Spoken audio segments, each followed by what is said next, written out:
Bonjour mesdames et messieurs, bienvenue dans votre émission Touche à tout, une émission socio-culturelle qui vous aide à perlustrer, à décoder toutes les informations faisant état, n'est-ce pas, de l'actualité.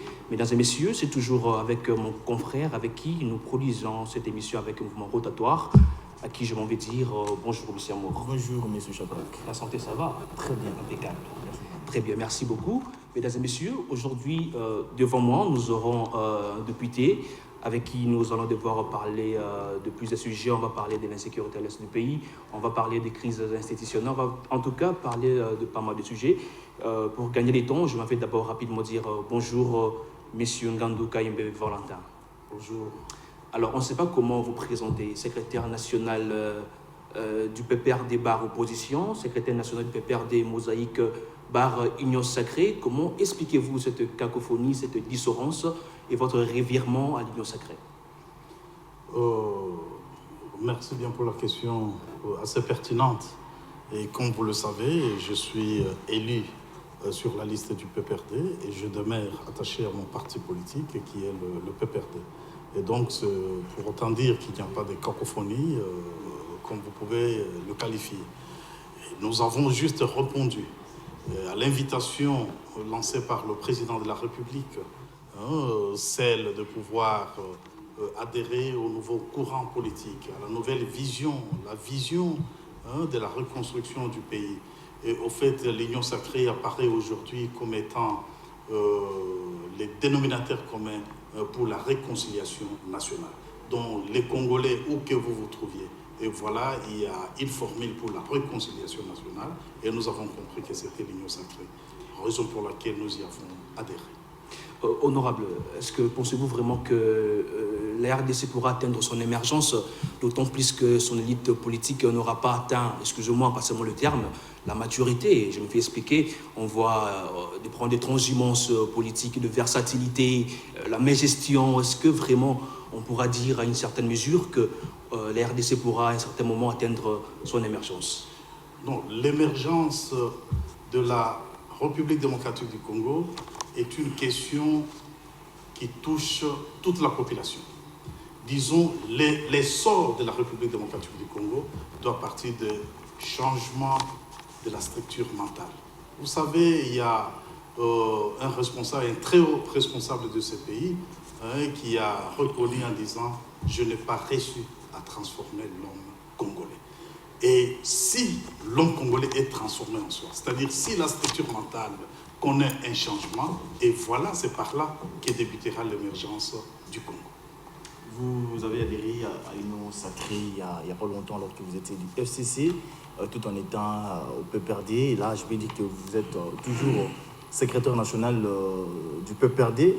Mais une question qui taraude un peu la population congolaise, je ne sais pas si, avec le gouvernement Sama Lukonde, partant de ce premier pas, si on peut espérer quelque chose, parce que c'est un Premier ministre ici, de l'Union sacrée, dont vous êtes aussi membre.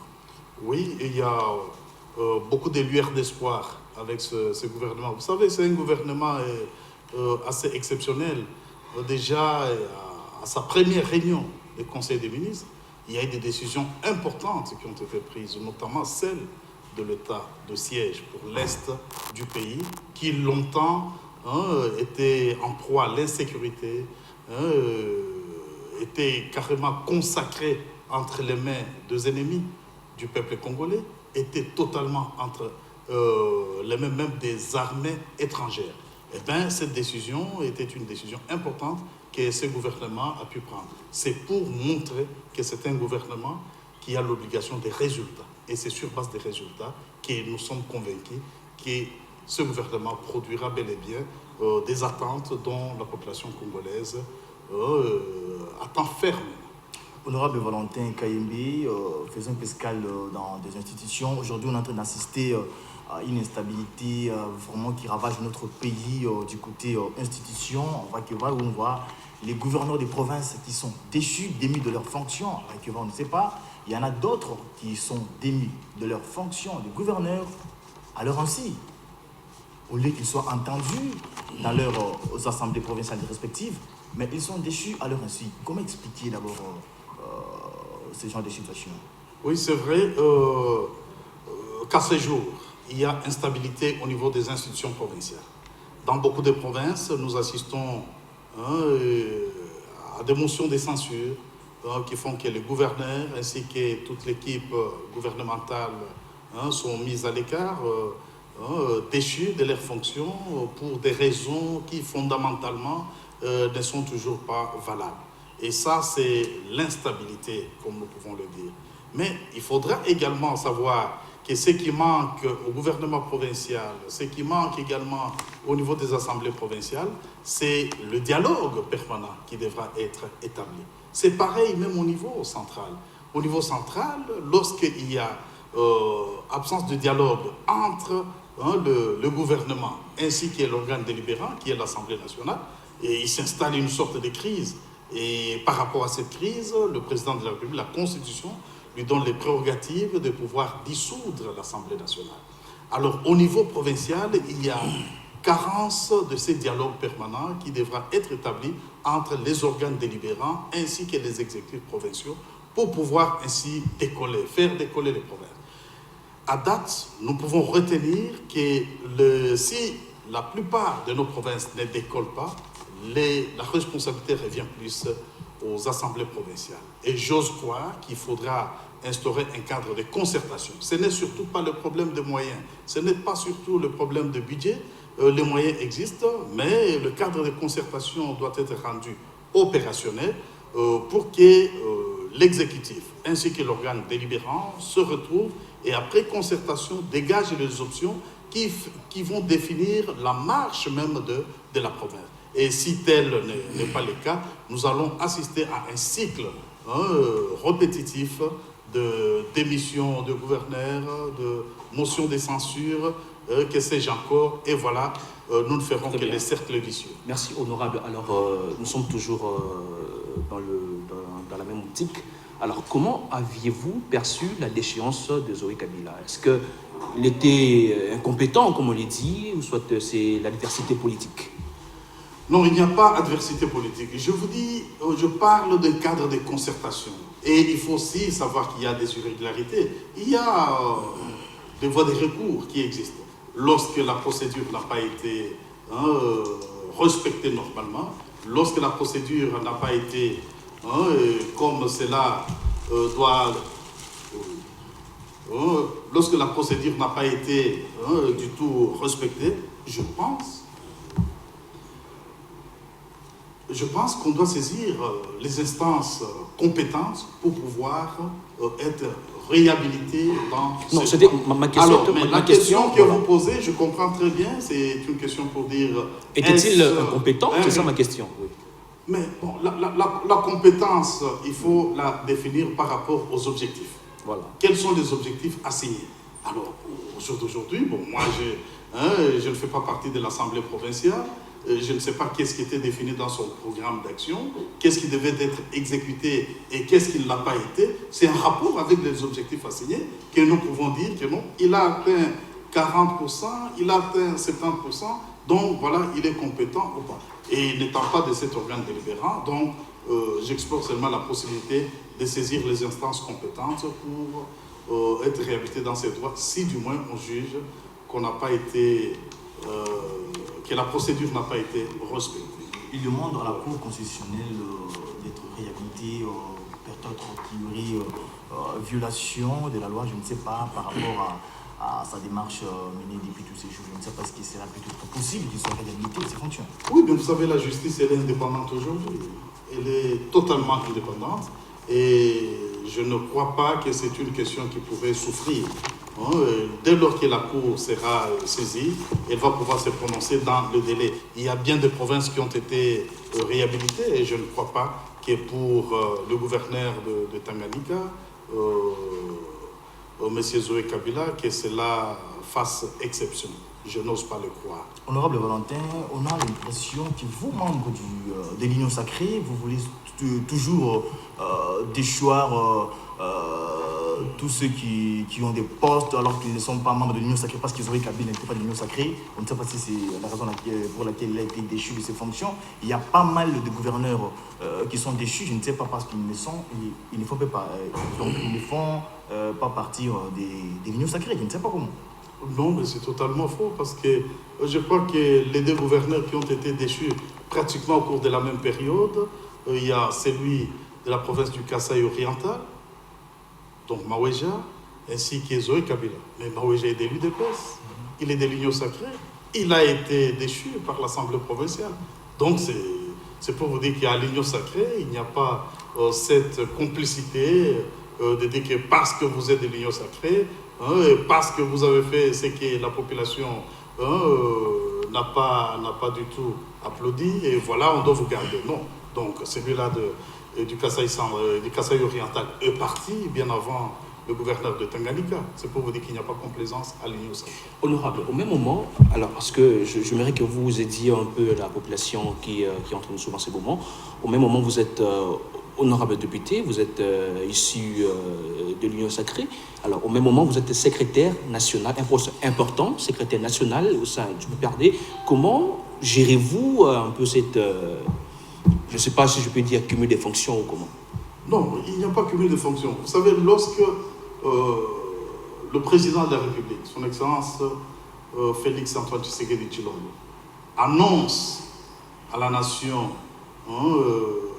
sa vision de créer l'Union sacrée, mais il y a eu une recommandation phare. Il a demandé aux acteurs politiques de ne pas quitter leur parti politique. Nous n'avons pas quitté nos partis politiques. Je demeure au sein de mon parti politique. Et je pourrais aussi vous surprendre agréablement que je cotise régulièrement, mensuellement, pour le fonctionnement de mon parti politique.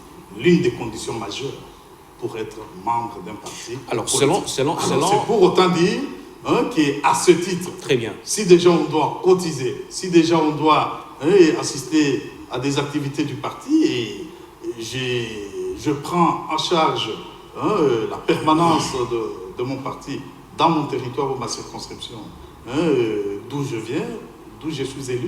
Alors, voilà pourquoi je peux le demander. Honorable, selon des informations en notre possession, il nous semble que l'autorité morale du FCC, je cite José Kabila, c'était depuis hier qu'il avait commencé des consultations dans lesquelles ils vont parler de réforme de votre plateforme FCC. Je ne sais pas, vous allez aussi prendre part à ces consultations. Au même moment où vous êtes à l'Union sacrée, est-ce que vous serez en mesure de prendre part à ces consultations?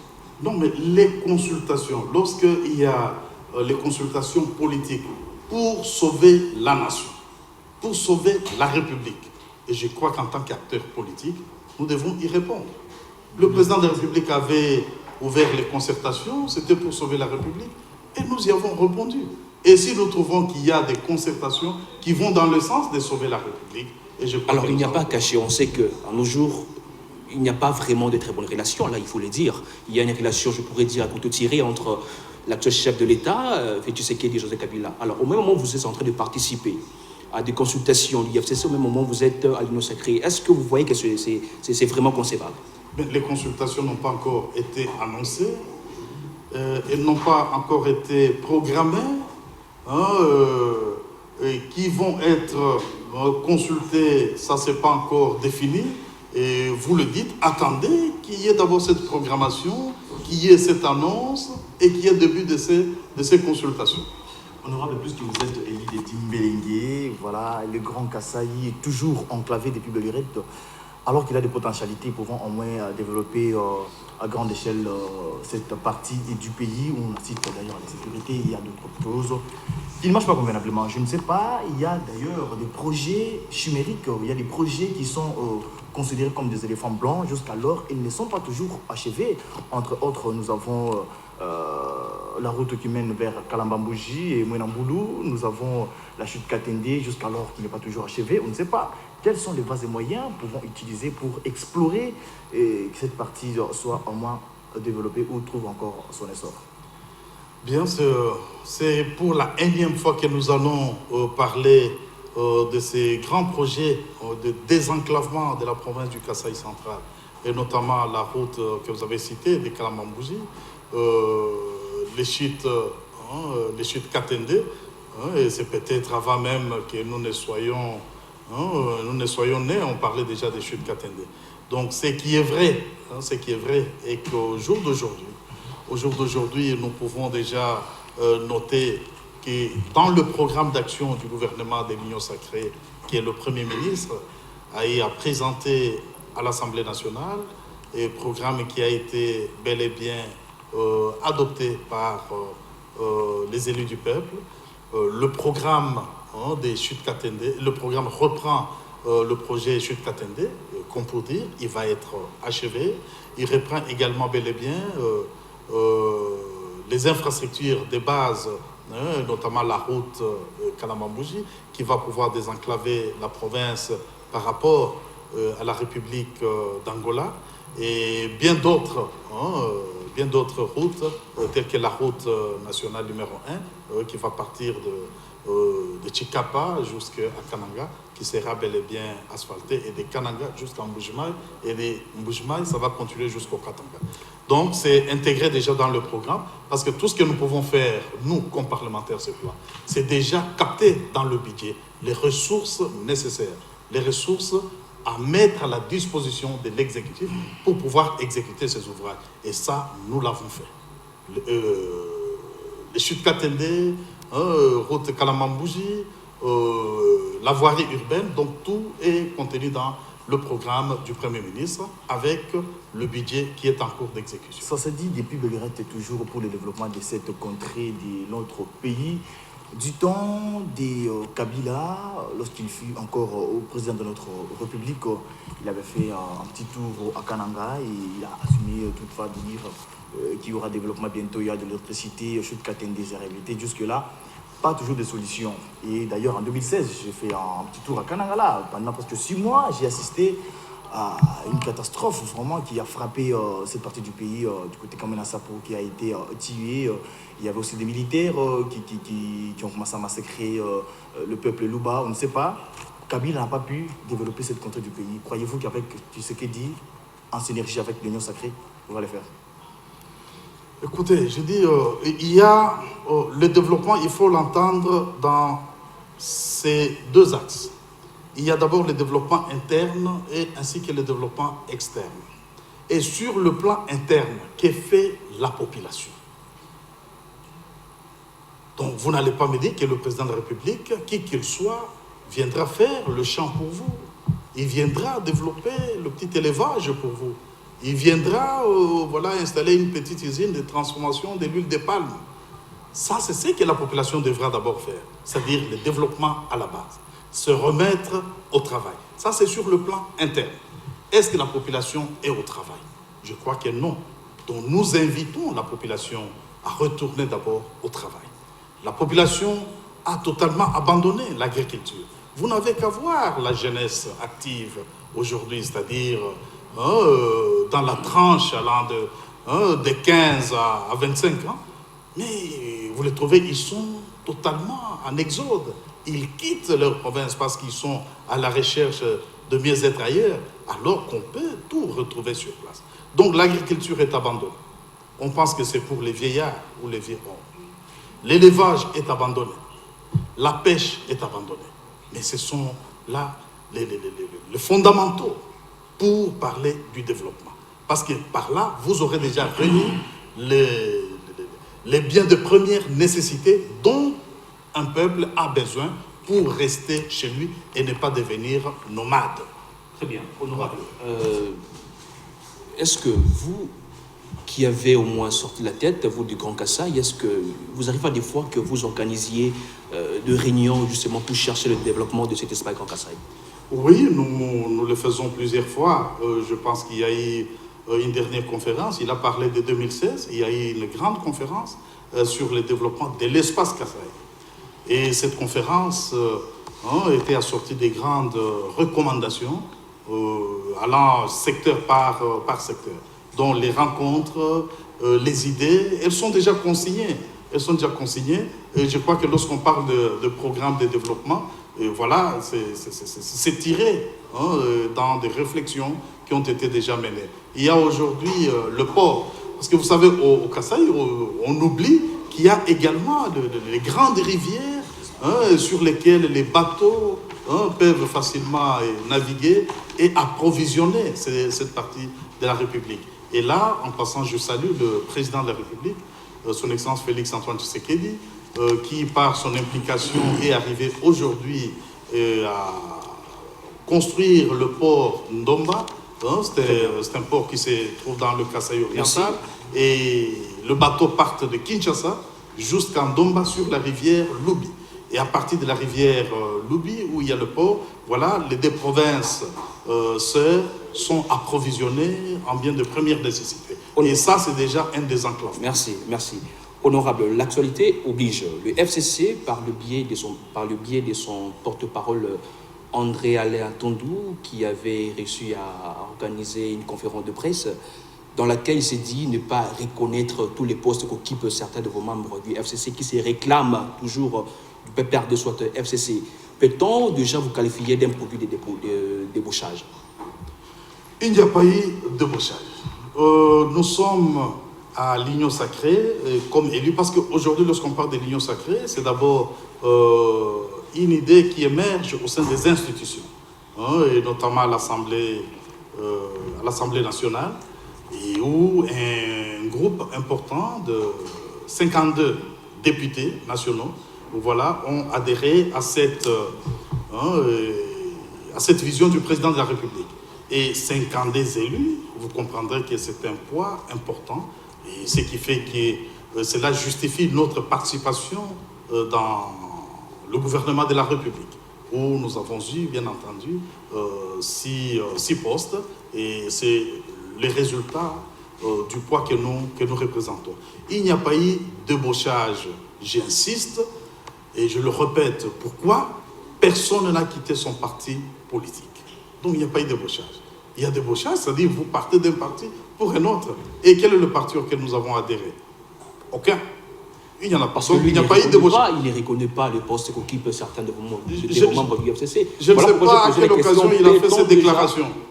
Je ne sais pas à quelle occasion il a fait la déclaration. Conférence de presse, il avait parlé un peu de ce que nous sommes en train de parler. Voilà pourquoi j'ai posé la question. Est-ce que déjà à ce niveau, peut-on parler que vous êtes déjà un produit du débauchage? Oui, il n'y a pas eu de débauchage, parce que le débauchage en politique, il faut partir d'une formation politique pour une autre. Et à ce que je sache, aujourd'hui, il n'y a pas une formation politique d'accueil qui nous reçoit aujourd'hui. Il n'y en a pas. Donc nous demeurons là où nous sommes et nous contribuons substantiellement au fonctionnement de notre parti qui est le PPRD. Merci, honorable Valentin Kayembi. Faisons presque à la l'UGF. Nous savons tous que l'UGF est en train de faire bien son travail. Une institution dirigée par le chef de l'État. Aujourd'hui, on est en train d'assister à des détournements des deniers publics. Pas mal d'ailleurs, où nous avons vu que l'UGF a pu travailler en synergie avec la police judiciaire pour traquer toutes ces personnes qui écument les trésors publics. C'est quoi votre réaction lorsque vous êtes en train de voir les individus dilapider l'argent de l'État sans tambour ni trompette? Non, mais écoutez, monsieur le journaliste, je crois que le détournement n'a pas commencé aujourd'hui. Hein, ça existe depuis que les finances existent également. Donc, le travail que fait l'IGF, c'est un travail externe. C'est peut-être, cela rencontre beaucoup de sons de cloches. Mais je crois déjà au niveau interne, chaque structure, au niveau des entreprises publiques, par exemple, il y a les conseils d'administration à côté du comité de gestion de chaque entreprise. Et le rôle, entre autres, du conseil d'administration, c'est de faire un contrôle à l'interne. Donc le contrôle a toujours existé. Peut-être ce qu'il faut ajouter, c'est la sanction exemplaire qui s'ensuit aujourd'hui. Et c'est cette sanction, peut-être qui n'a pas été du tout appliquée par le passé, mais aujourd'hui, il y a une sanction exemplaire et cela fait que les choses vont redevenir un peu normales. Nous l'espérons et c'est le vœu de tous nos cœurs. Honorable Valentin, parlons des problèmes des immunités. Aujourd'hui, ces problèmes des immunités parlementaires qui bénéficient des députés, les ministres et autres n'évitent pas de susciter d'ailleurs des réactions péjoratives dans la population. Prenons les cas des Matata Pogno. On ne sait pas s'il est poursuivi comme Premier ministre, comme ex-Premier ministre, voulais-je dire, ou comme sénateur, alors que ceux qui disent le peuple congolais, apparemment les immunités deviennent comme étant un refuge pour les détourneurs de deniers publics. Non, il n'y a pas un refuge. Je n'ai pas encore vu là où le Parlement a refusé de lever les immunités d'un parlementaire. En En tout cas, il n'y en a pas. Lorsqu'il y a une collaboration entre l'institution Parlement ainsi que l'institution cours et tribunaux. Déjà, à ce niveau-là, rassurez-vous qu'il y a une collaboration. Ce n'est pas pour la première fois qu'il y a demande d'élever d'immunité parlementaire. Par le passé, il y a certains qui étaient membres du gouvernement. Et, la levée des immunités a été exécutée dans la procédure. C'est-à-dire, on inscrit cela à l'ordre du jour, c'est délibéré en plénière, et après on transmet à la commission politique, administrative et juridique, dont la PAG, et à ce niveau-là, les choses sont formalisées, on revient en plénière pour la sanction finale. Et donc, c'est la procédure qui doit être respectée. Donc, au jour d'aujourd'hui, à date, il n'y a pas refus d'élever d'immunité parlementaire. Et par contre, il y a bonne collaboration entre l'institution, cours et tribunaux, ainsi que le Parlement de la République démocratique du Congo. Honorable Valentin, ici, de rappeler que vous êtes député national ainsi que secrétaire national du PPRD et élu du Mbelenge du Grand Kasaï ou encore du Kasaï central.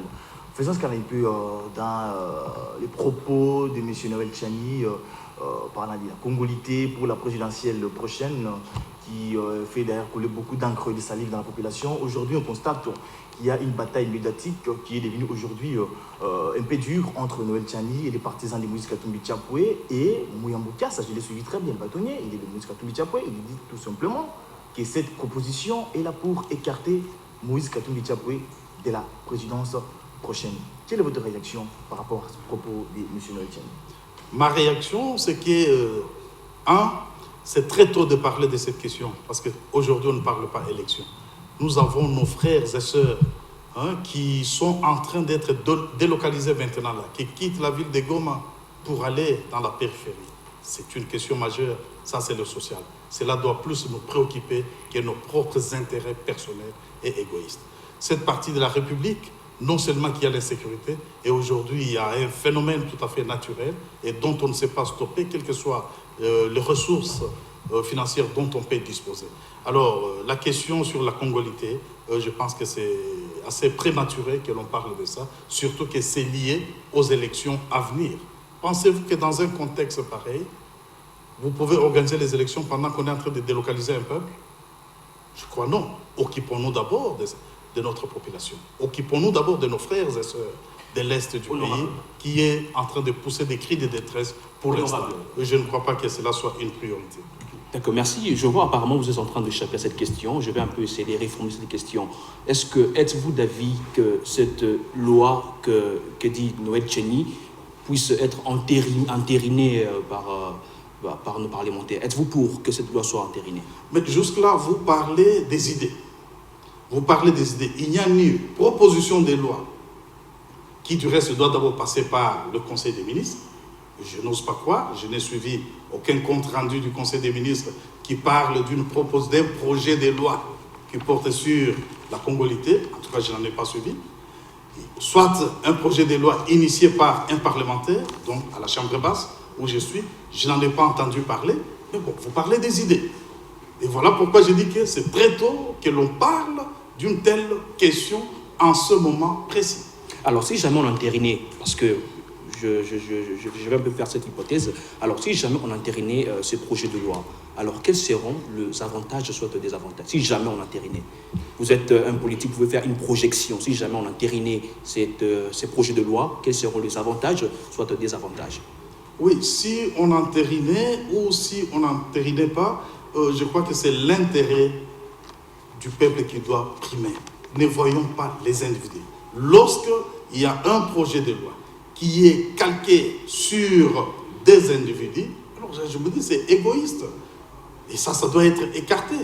Mais si c'est pour l'intérêt de la population, voilà ce qui peut trouver place. Surtout et dans en faisant une corrélation avec ce qui s'est passé en Côte d'Ivoire sur l'ivoirité, en faisant cette corrélation, l'ivoirité et la congolité.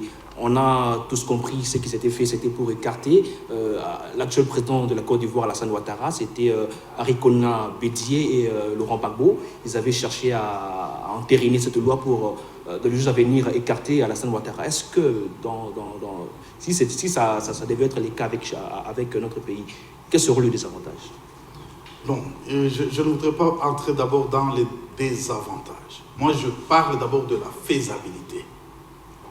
J'insiste et je me répète qu'il n'y a que ce qui touche à l'intérêt de la population qui peut être notre préoccupation, qui peut constituer bien entendu notre priorité. Mais le reste ne trouvera pas place pour autant que c'est basé sur des personnes ou des individus. L'état de siège décrété par le chef de l'État, où on est en train de voir d'ailleurs des nouveaux avions de chasse qui ont atterri à Goma, plutôt à l'est, pour essayer un peu de traquer ces rebelles qui sèment les troubles dans cette partie du pays. Croyez-vous que cette décision prise par le chef de l'État est en train d'évoluer à grande échelle, comme il se doit? Oui, la décision prise par le président de la République, c'était d'abord opportun que la décision soit prise. Ça, c'est un fait, nous sommes d'accord là-dessus. Et deuxième chose, vous parlez des rebelles, mais non, là-bas ce sont des groupes armés. Okay. Il ne s'agit pas d'une rébellion. Une rébellion, elle est organisée, elle est structurée.